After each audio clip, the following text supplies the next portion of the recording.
창세기 17장 15절에서 27절.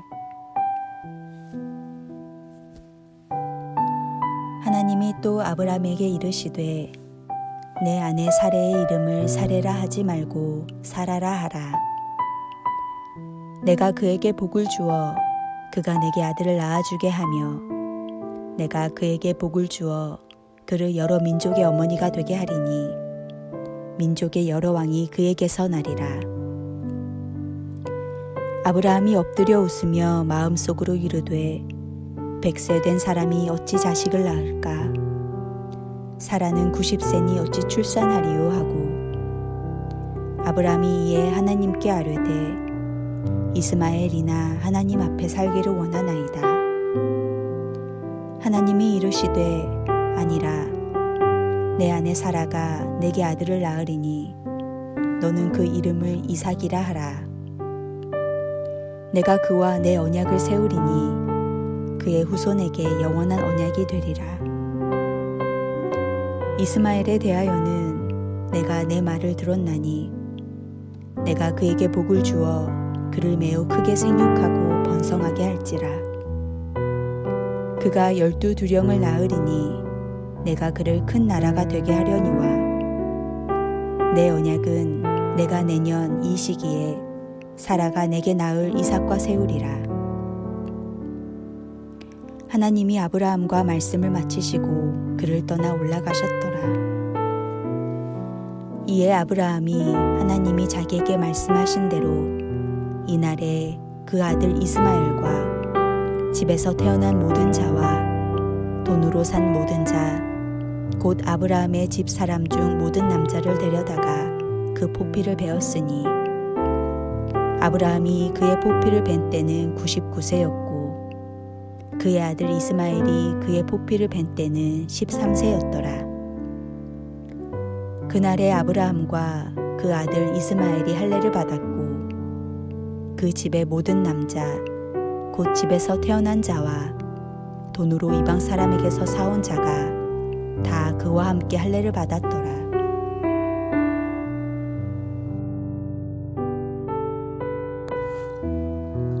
아브라함이 99세가 되던 해 하나님께서는 그의 이름을 아브라함으로 바꾸시고 할례의 언약을 제정하시며 하나님의 귀한 믿음의 약속을 보다 구체화하고 있으셨습니다.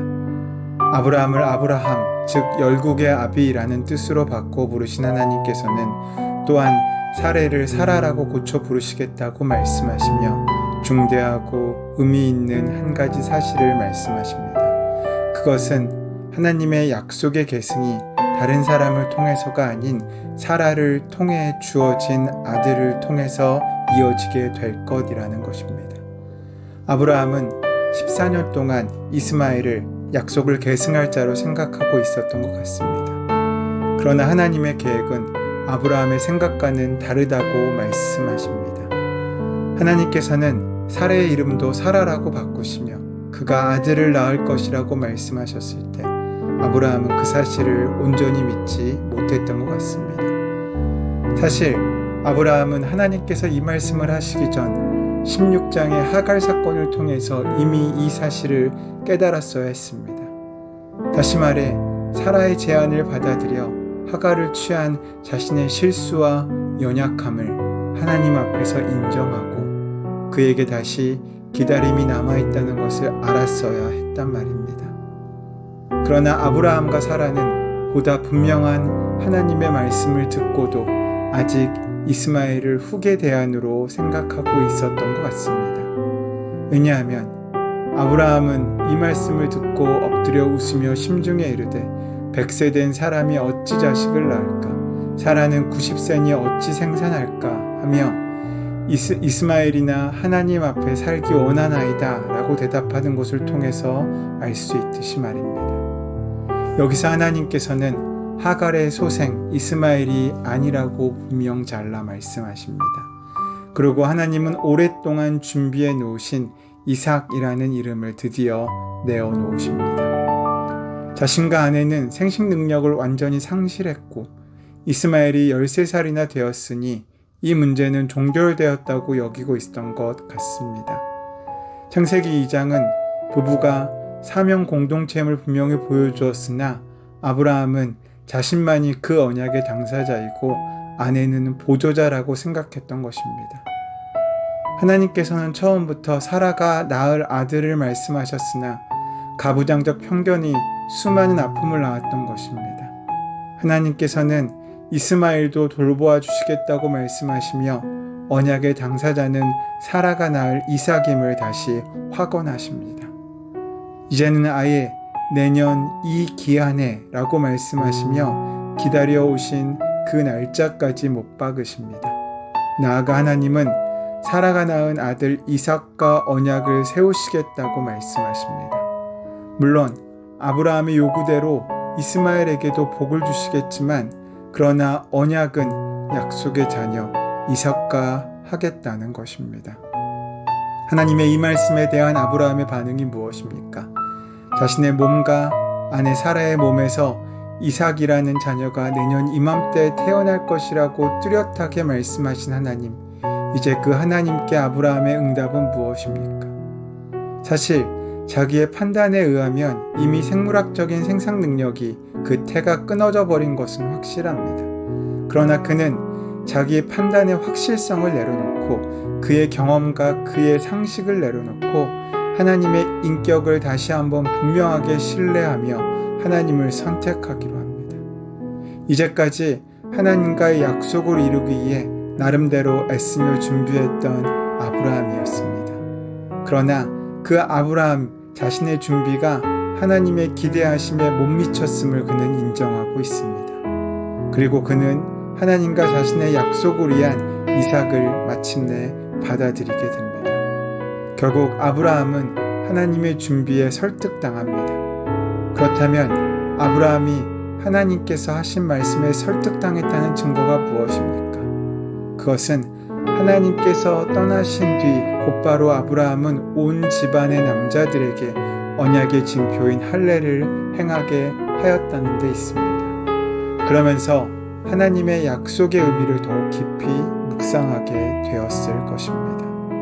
할례를 행한다는 것, 이것은 쉽지 않은 것입니다. 생각해 보십시오.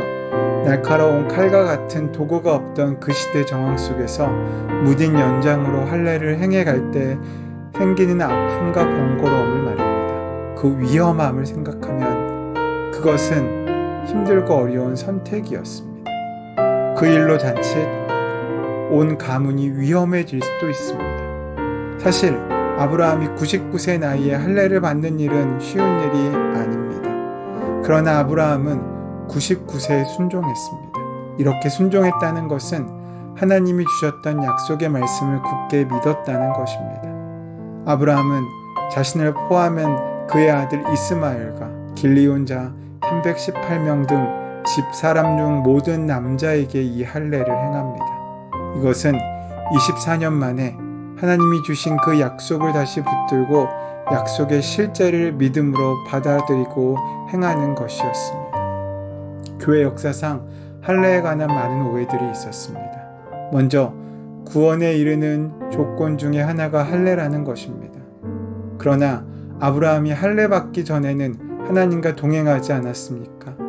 75세부터 99세까지 적어도 24년 동안 아브라함은 하나님을 믿는 자로 산 것이 아닙니까? 그렇다면 할례는 믿음을 결정하는 유일한 요소가 아닙니다.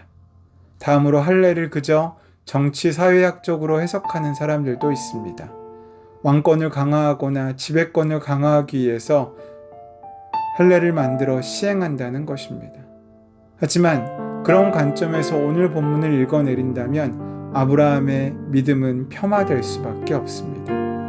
99세나 되어서 하나님의 명령에 순종하여 또 하나님께서 주신 언약의 증표를 받아들여 할례를 받느라 고생한 아브라함을 말입니다. 믿음의 조상인 아브라함에게 있어서 실천적 순종을 빼고는 그의 믿음은 말할 수 없습니다. 하나님의 설득은 아브라함을 다시 일으켜 세웁니다. 그리고 앞으로 나아가게 합니다. 이처럼 할례의 행함, 그것은 하나님이 주신 약속을 믿는다는 아브라함의 순종 행위였던 것입니다. 아브라함의 할례를 행하는 모습 속에서 인생들이 완전하다는 것은 전능하다라는 것이 아니고 부족한 가운데도 하나님 앞에 온전히 전적으로 삶을 살아간다는 것을 우리는 알고 느끼게 됩니다. 오늘 이 시간 하나님 앞에 믿음으로 서는 우리가 되어야 되지 않겠습니까? 때로는 우리의 삶에 희생과 헌신이 필요하다면 기꺼이 그 모든 것을 감당함으로 세상이 줄 수 없는, 세상은 불가능하다고 하는 그 귀한 역사를 이루어가는 복된 하루의 삶이 저와 여러분의 삶 가운데, 하루 가운데 시작되기를 소원하고 축원합니다.